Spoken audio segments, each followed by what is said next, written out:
Dentro dessa programação, a comissão organizadora decidiu convidar em cada um dos dias uma manifestação cultural. A de hoje é organizada pela Universidade de São Paulo, e para apresentar isso eu vou convidar quem organizou, quem escolheu os temas, o professor Martin Grossmann.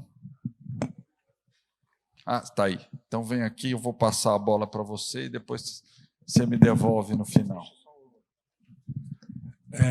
Bom, boa tarde a todas e a todos e a todes.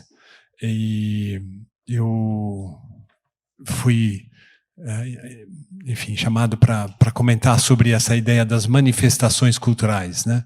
Esse é um assunto, eu vou ser bastante breve, mas estamos numa universidade, é sempre bom lembrar isso, né? A minha formação é em artes visuais, mas ela foi feita toda dentro dessa estrutura que é muito mais universitária do que uma escola de belas artes. Então, o contexto geral, principalmente do USP Pensa Brasil, mas em particular o dos eixos temáticos, é de trabalhar a interdisciplinaridade que uma universidade desse porte, com essa importância, ela tem. Naturalmente ela tem, organicamente ela tem. Mas como é que aprimorar esses recursos interdisciplinares? E eu vejo os eixos nessa toada, e muito disso vem da experiência do Instituto de Estudos Avançados dessa universidade, que foi criada para fomentar, né, a interdisciplinaridade. Existem interdisciplinaridades que são mais fáceis, assim, entre aspas.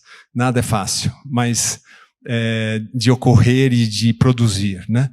Ciências sociais, como humanidades, ou dentro de física e matemática, né? Isso a gente vê e recorrentemente isso acontece, seja em certas unidades ou entre unidades, mas também em instâncias como o Instituto de Estudos Avançados. Mas uma difícil interdisciplinaridade é quando você começa a conversar com áreas que foram separadas num processo mesmo que tem muito a ver com a história da ciência, mas também a história da civilização ocidental, né? Separou-se a arte da ciência, né? Então, de lá para cá são centenas de anos, né? Esse processo teve alguns momentos onde há uma conversa. Eu recomendo muito que no site do IA, na cátedra que eu coordeno de Arte, Cultura e Ciência, houve um debate muito importante de uma das titularidades, que era da relação arte e ciência, com Paulo Reckenhoff e Helena Nader, que é a nossa primeira presidenta da Academia Brasileira de Ciências, né? Ali foi feito um paralelo entre Leonardo da Vinci e Cildo Meirelles, artista brasileiro contemporâneo, justamente desses artistas cientistas. E quando o professor Arlindo me procurou, precisamos ter atividades culturais em eventos importantes para a USP. Num almoço, eu disse a ele, sim, também concordo, mas nós temos que trazer o universo da cultura, o universo da arte, no mesmo patamar em equivalência à ciência, não é? Então, nada contra, pelo contrário, eu acho que a USP tem excelentes artistas, principalmente a música, ela é muito acionada para, nesses momentos, fazer um pequeno concerto, uma pequena apresentação, mas o que a gente tem aqui é um tipo de um laboratório, falar assim, não, é possível termos um artista, mas é essa ideia que nos une, o que une inevitavelmente e de forma indissociável é justamente a relação de pesquisa, o que une arte com ciência. A arte produzida na universidade é uma arte baseada em pesquisa. Então a gente tem mestrado, a gente tem doutorado, a gente tem formação, né, da hierarquia dentro da universidade. E o que nós fizemos, Lúcia Maciel e eu, que somos coordenadores do eixo Cultura e Artes, além do incentivo do Arlindo, que foi muito interessante, que ele acionou as universidades irmãs, Unesp e Unicamp, de trabalharmos numa pequena rede, né, e pensarmos o que seria interessante compartilhar com vocês nessa tarde e aqueles que nos assistem também online, né. E chamamos, então, eu queria muito, com muito carinho, com muito orgulho, eu diria até, chamar a Regina Silveira. É uma artista, pesquisadora, professora, fundamental para o desenvolvimento ou para a criação de um departamento de artes plásticas, que ainda eu gosto muito desse termo, mais do que artes visuais, que foi e continua sendo modelar para o Brasil e eu diria até nas Américas, né, latinas, enfim, como referência. E ali também se implantou, na década de 70, 80, a pós-graduação. E Regina, então eu brinco com ela, mas ela é, de fato, uma professora que participou dessa criação do departamento, tanto aqui, como também o da FAAP. Regina, por favor.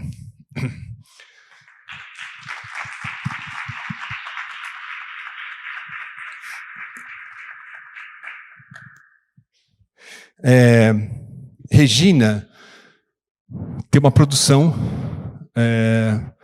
de muitos anos, né? Fui o seu aluno na FAAP e vou sentar você aqui,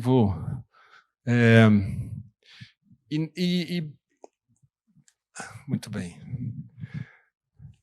A ideia que a Regina teve, ela vai mostrar, não vou falar muito sobre isso, porque ela vai ser exposta e compartilhada com vocês. Mas ela trouxe uma reflexão da sua produção de arte pública. Então, o título dado a essa sua palestra, o ritmo como um fenômeno... Não, desculpa. Projetos de arte pública, reflexões e desafios, né? Importante dizer que amanhã, no mesmo horário, nós teremos a contribuição da Unesp e na quinta-feira, no mesmo horário, da Unicamp, né? Então, começamos com as artes visuais, eu diria artes plásticas, vocês podem ver, talvez, por que é mais plástico, ou talvez porque o plástico é importante, né? Mas amanhã vai ser música e na quinta também música. O que foi interessante nessa montagem dessas manifestações culturais é que nós temos Regina Silveira, consagrada nacional e internacionalmente, em artes visuais, professora. Amanhã, um recém-doutor, professor substituto, e na quinta-feira, uma doutoranda. Então, Regina, mais uma vez eu queria agradecer muito a sua contribuição nesse momento.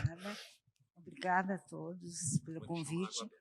Eu gostaria, em primeiro lugar, de dizer que pensar... Esse aqui está melhor. Um pouquinho mais perto. Ok. Que eu trouxe para esse evento aquilo que me provocou a própria natureza do evento, que é a Universidade Pensa Brasil. Então, eu pensei que eu poderia trazer aqui considerações sobre o viés da arte que pensa o espaço público, que pensa o social, que pensa a cidade, que pensa o lugar. Então, eu tenho a convicção de que é no espaço público, fora dos espaços protegidos da arte, que ela exerce mais plenamente a sua função mais radical, que é de ancorar nosso conhecimento do mundo, sem precisar que ela seja amável, que ela seja bonita, ou que ela seja inspiradora. Basta estar lá, como diferença que provoca a nossa percepção. Certamente é uma função poética e também uma função política. Entretanto, eu não vou fazer uma fala genérica sobre arte pública, porque tomaria muito tempo e seria muito complexa, mas quero fazer um resumo da minha própria trajetória nesse terreno, que é bastante difícil, mas ainda levando em conta que, com as mídias digitais, a concepção de espaço público hoje é ampliada e estendida de diversas maneiras. Então, no início dos anos 70, quando eu comecei a trabalhar na USP e na FAAP, eu tinha um repertório comum aos artistas que pós-conceituais como eu, que eram anti-sistema da arte, anti-museus, anti-mercado, e que produziam uma arte radical, a maioria desses artistas dedicada ao ensino. Era um modus vivendi. No exterior, Joseph Beuys, Robert Morris, Luiz Kamnisser. No Brasil, Amélia Toledo, Júlio Plaza, Nelson Lerner, Anabela Geiger, enfim. Em termos de arte pública, eu estava atenta a ações urbanas entendidas como intervenções que provocavam surpresa e mesmo celeuma, como as de Alan Kaproff, que preenchia becos com pneus velhos, e Richard Serra, que fazia esculturas enormes, interrompendo o trânsito das pessoas. E nesse terreno foram marcantes acontecimentos como os Encontros de Pamplona, em que eu participei em 72, que num período plenamente franquista ainda, tomaram a cidade com eventos radicais de performance em multimídia para homenagear o músico John Cage. Então, minha primeira intervenção urbana...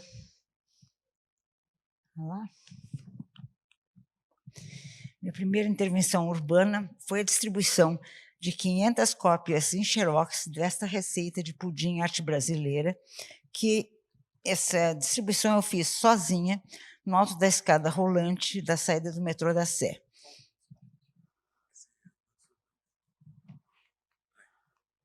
Desculpe. Martim, por favor.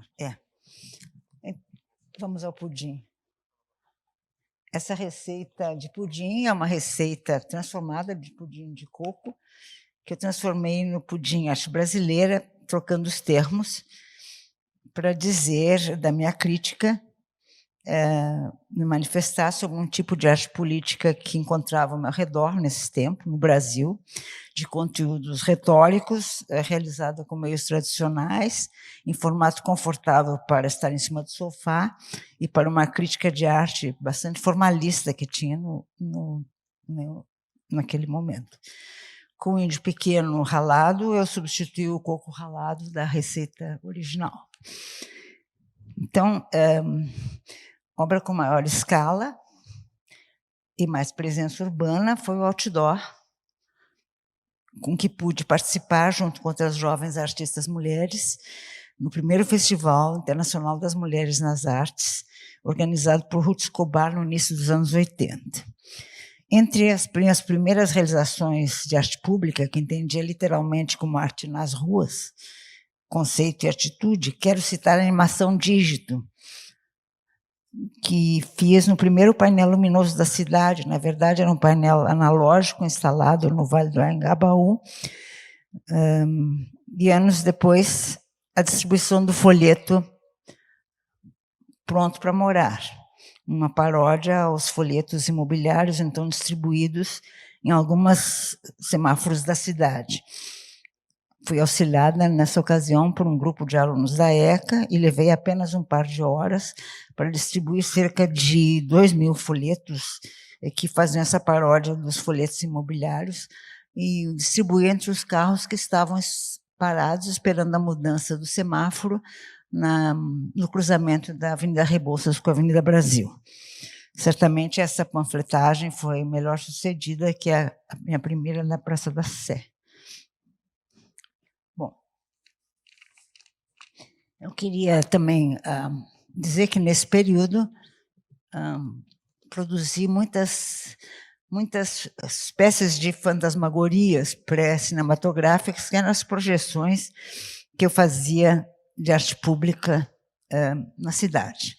Essas projeções traziam espécies de fantasmas noturnos, evocando essas mágicas da fantasmagoria, E esses personagens que incluíam uma mosca, por exemplo, que era a versão trash do super-herói, e incluíam também discos voadores, incluíam palavras, como a palavra luz, a sua aqui em Bogotá, Colômbia. Adiante. Sua versão em ideograma na cidade de Lahore, no Paquistão, onde eu fui também ministrar um curso. E são personagens noturnos que me parecem pertencer à arte pública no seu estado mais puro. Adiante. Entretanto, na história do meu percurso de arte pública, eu queria enfatizar a quantidade de obras realizadas é muito menor do que as não realizadas. Eu tenho, na realidade, minha última exposição no exterior, em Nova York, foi no Unrealized. As obras escolhidas de arte pública, escolhemos 10 entre mais de 60 ou 70 não realizadas.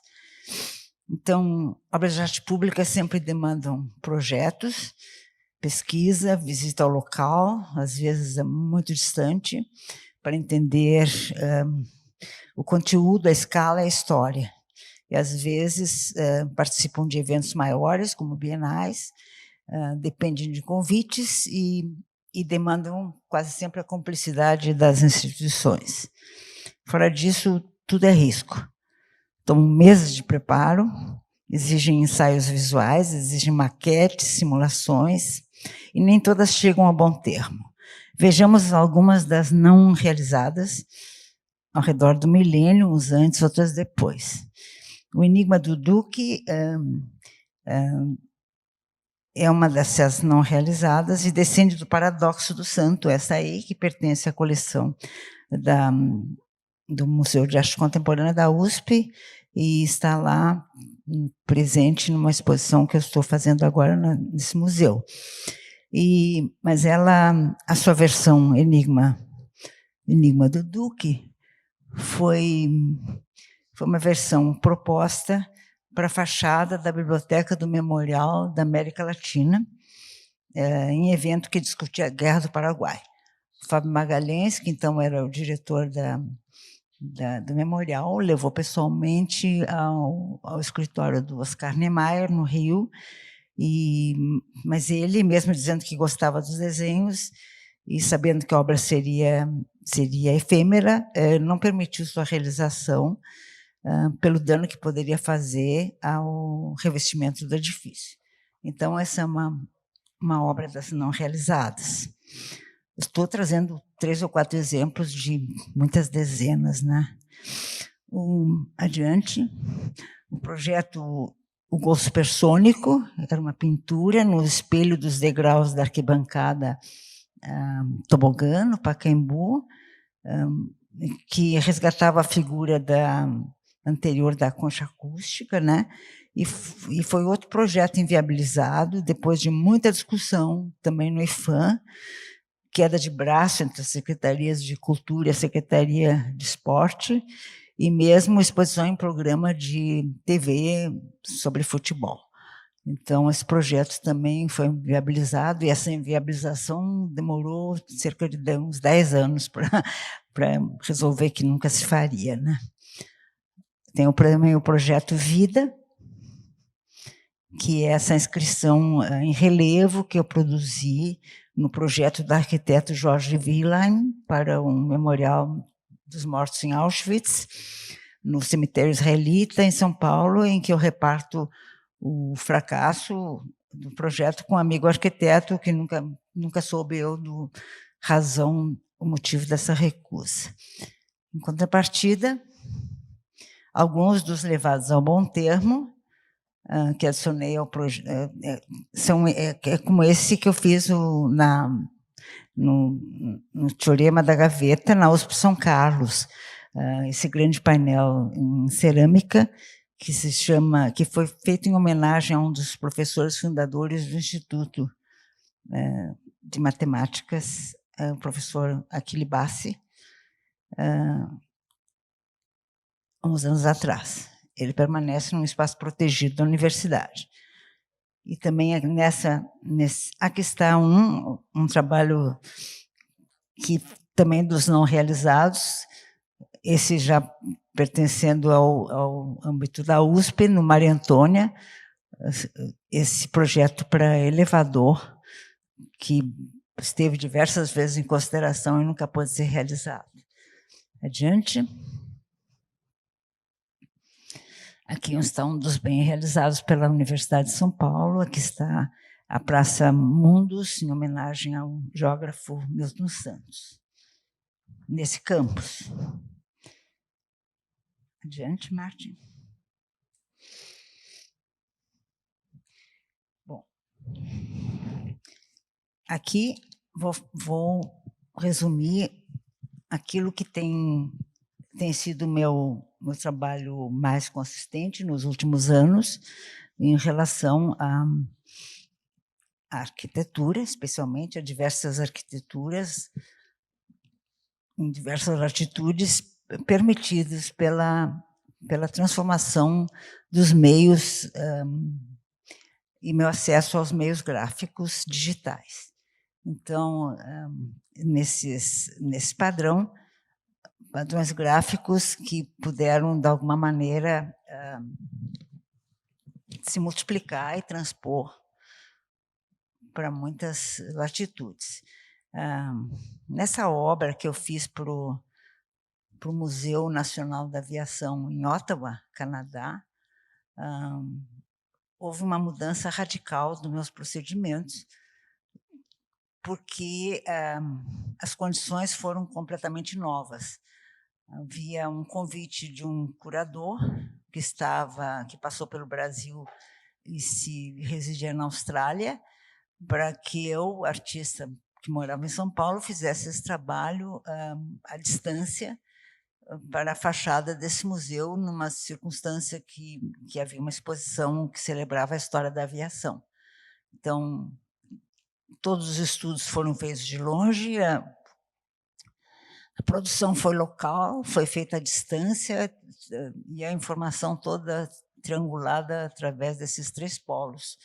Então, aqui está como eu pensei a fachada, a distorção que isso havia na fachada, e quando eu cheguei ao museu, Martin, outro, o trabalho estava quase pronto, realizado, perfeitamente realizado. Para mim foi uma surpresa que me mostrou que o mundo tinha mudado e que eu poderia fazer meu trabalho livre das âncoras do transporte, dos seguros, da reserva técnica, enfim, de todos esses empecilhos para ele poder transitar. Então, meu trabalho ficou marcado, a partir desses anos 90, final dos anos 90, por essas possibilidades abertas por um acesso a outro universo de meios.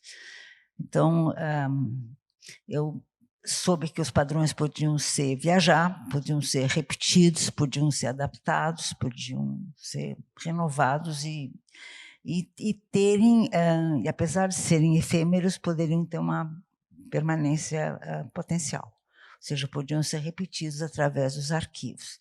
Por exemplo, esse trabalho que foi feito na fachada do prédio da Bienal de São Paulo, em 98, ele depois passou para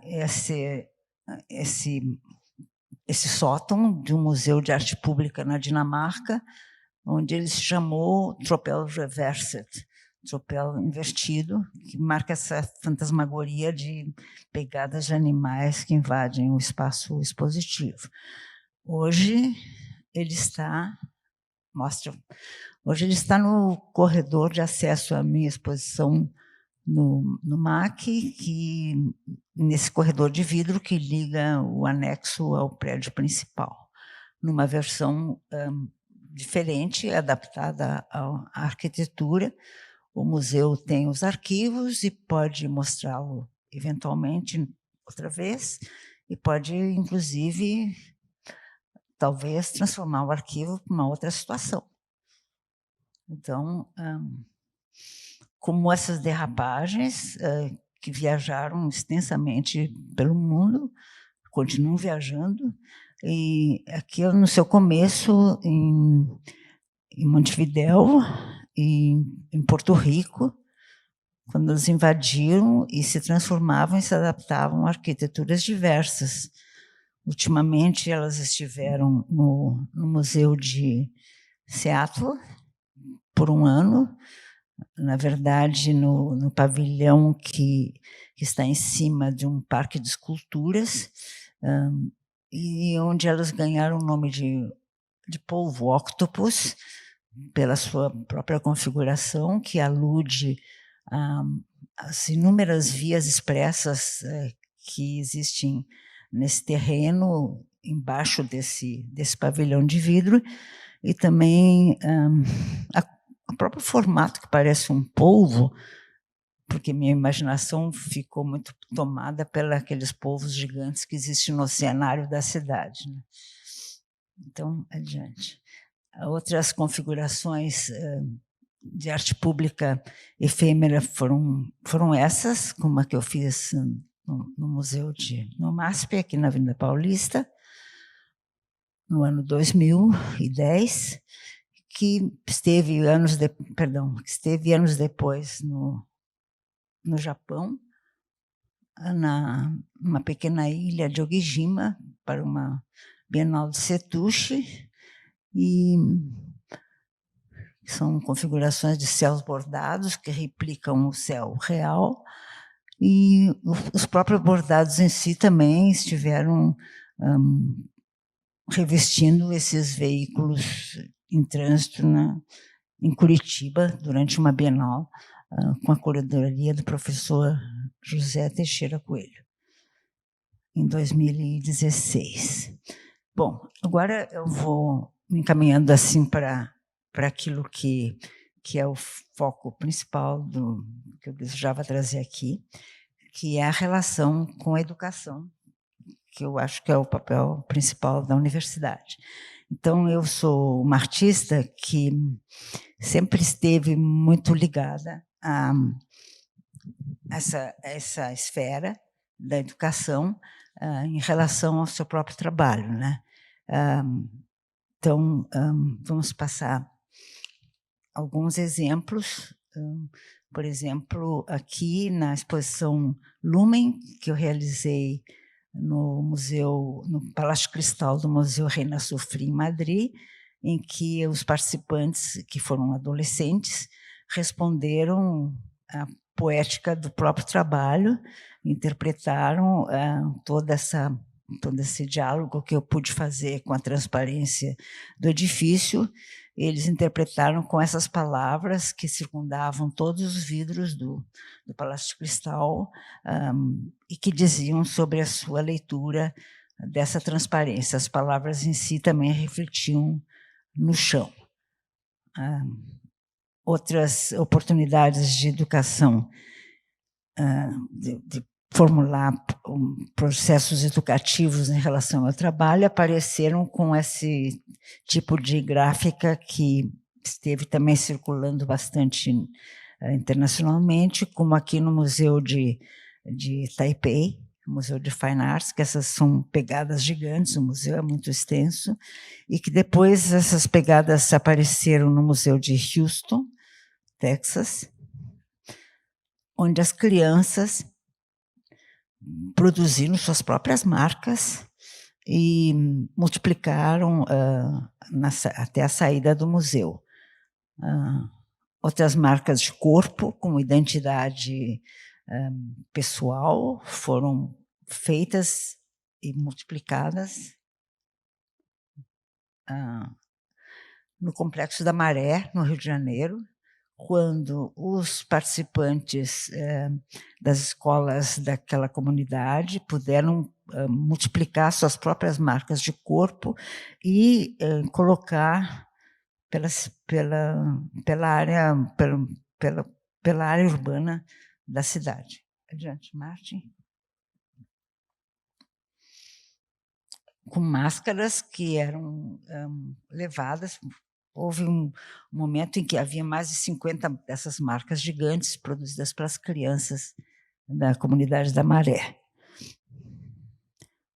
Bom, agora estou me aproximando do final. Esse é um resumo que eu quero fazer e quero falar agora dos desafios e estratégias implicadas nos diversos procedimentos de arte pública. É uma história que eu vou contar em três passos. O primeiro passo é esse, é um trabalho que eu fiz na Universidade Cruzeiro do Sul, aqui na zona leste de São Paulo. Esse trabalho em mármore e porcelanato preto era cuidado pela própria universidade, nessa praça construída há uns anos atrás. Pouco tempo depois, ele estava assim. Então, isso aconteceu porque ele estava já grafitado e eu pedi, e houve um movimento de pedir à subprefeitura que tomasse cuidado com o trabalho, e a prefeitura que fez foi pintar tudo de cinza. Acabou com o trabalho. Então, depois o trabalho foi grafitado novamente. O segundo passo é esse aqui, que é o projeto que eu fiz num concurso que eu ganhei em Nova York para fazer as obras do novo prédio da Biblioteca New York Public Library, na livraria de Nova York. Esse projeto, depois de 8 anos, também foi cancelado por diversos motivos, mas eu o refiz aqui em São Paulo, na Biblioteca Mário de Andrade. Pode passar, Martin. É um tipo de logotipo? Não, anterior. O anterior, Martin. É um tipo de... É um logotipo, são a palavra biblioteca escrita com mosaico ao redor de todo o edifício e que está sempre bastante danificado pelos próprios serviços públicos da subprefeitura da Sé, que abre a calçada, fecha com cimento, apesar de eu ter deixado 2 toneladas de pedras cortadas na calçada, e os mapas e os arquivos todos pertencendo à biblioteca, à Secretaria de Cultura e ao próprio Itaú, que financiou esse trabalho. Ela agora está em processo de restauro e, desejavelmente, também de tombamento. Então, todo o desencanto meu com essa dificuldade, que é uma dificuldade das nossas precariedades da educação e da manutenção de obras na cidade, é que me levou a aceitar o desafio de fazer calçadas feitas pelos próprios moradores, que as fariam e as cuidariam na zona da Várzea do Tietê, que é uma zona tomada pelas enchentes periódicas e onde não há calçadas, onde não há serviços de saúde sanitários, onde não há beleza, onde não há espaço público. Então, eu aceitei, com o curador Nelson Brissac, o curador que tinha realizado que eu participei de uma série de exposições chamadas Arte Cidade. Ele me pegou em cima da própria calçada da Mário de Andrade, desencantada com o que eu estava vendo, e eu digo, eu só vou fazer calçadas se os próprios moradores fizerem as calçadas e cuidarem das calçadas. Então, por isso o projeto se chama Nossa Calçada, e aqui está os primeiros processos de investigação. Eles consistiram basicamente em criar 6 módulos para configurar desenhos que eu queria que fossem feitos em colaboração com os próprios moradores, com os motivos da sua área, da sua região em que vivem, e aqui já são tentativas de explicar aos moradores como a gente poderia fazer esse projeto. Esse projeto já tem 8 anos agora, é quase uma missão, assim, quase uma cruzada. Finalmente estamos chegando ao ponto de fazer as amostras. Aqui, os diversos passos em que os moradores aprendiam a configurar o jacu, por exemplo, que é um pássaro da região do Pantanal. Adiante. Foram feitos, nesses 8 anos, diversos eventos também de fazer cartazes, de poder envolver os poderes públicos, tudo isso, essa cruzada quem faz, geralmente, quase que unicamente, é o Nelson Brissac. Mas, ultimamente, esse projeto tem uma parceria da USP também, que é da Politécnica. Adiante, aqui estou eu, um momentinho, passo para trás, no viveiro, com os moradores, explicando e mostrando os desenhos. Eles também colaboraram muitas vezes. E, na colaboração com a Politécnica, que é o professor Pilege, que concebeu e realizou os processos de moldagem e com cimento e pigmentação de pigmento para realizar aqueles módulos. E aqui estão a visita dos moradores da várzea do Tietê, para compreender como é que eles poderiam fabricar esses elementos. Estamos, depois de 8 anos, no momento de fazer as amostras. Aqui estão os moradores entendendo como eles vão montar os módulos. Essas lajotas são drenantes e estão acopladas a um sistema também de drenagem, que o professor Orsini, que já foi ligado a uma fundação conectada à Politécnica, eu não estou mais lendo, por isso eu estou sem os dados completos agora, e esse é o projeto que está sendo feito. Vocês veem, essas figurinhas mostram a escala. Na verdade, tem ainda uma terceira vertente, assim, é um projeto agora que tem quase 800 metros quadrados, está no início da realização. Os moradores estão inscritos já para realizarem os módulos, e vamos começar fazendo todo o sistema de drenagem construído, e eles, ao mesmo tempo que eles fazem as peças, e vão colocar as peças.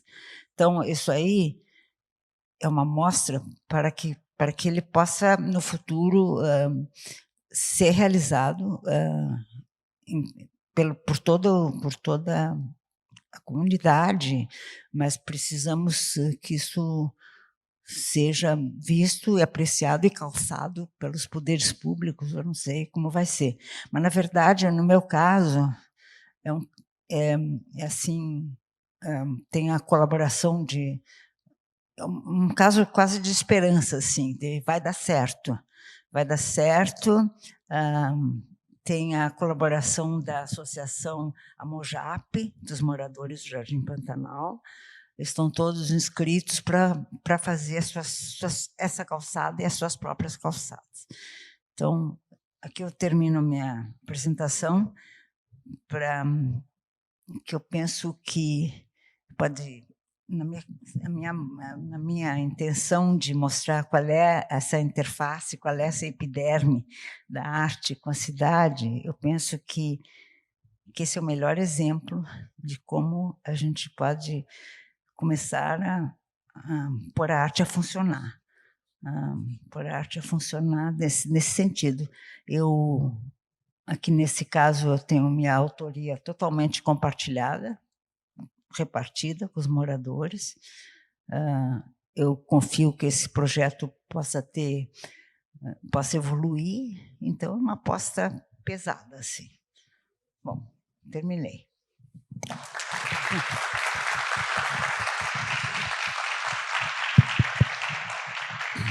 Bom, muito obrigado, Regina Silveira. Na verdade, não tem pergunta. Bruno, posso escapar só uma pergunta que tem lá? Um comentário, pronto. Professora, é um comentário. Eu sou de São Carlos e, portanto, tenho o prazer de ver diariamente a obra da senhora. A minha mulher foi até recentemente diretora do ICMC. E eu dizia para ela, uma das maiores honras que você tem é dirigir o instituto que tem uma obra da professora Regina Silveira. Portanto, eu entendo o desencanto de vez em quando, mas a obra da senhora está conosco e é de um valor inestimável. Muitíssimo obrigado. Obrigada.